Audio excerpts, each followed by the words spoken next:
বন্ধুরা, আমার পিছনে দেখতে পাচ্ছেন একটা সুন্দর মাটির দোতলা বাড়ি।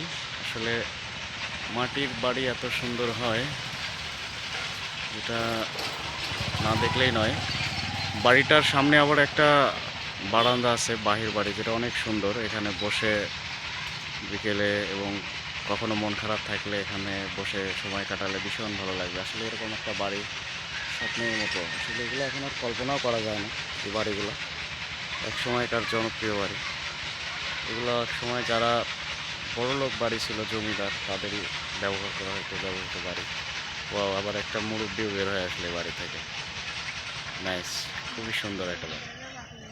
মাটির বাড়ির ভিতরে কে কে আছে?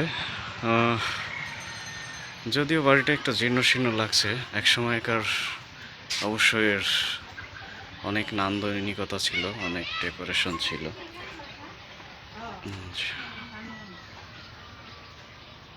এখানে থাকে না, সুন্দর, সম্পূর্ণটাই মাটি আর কি।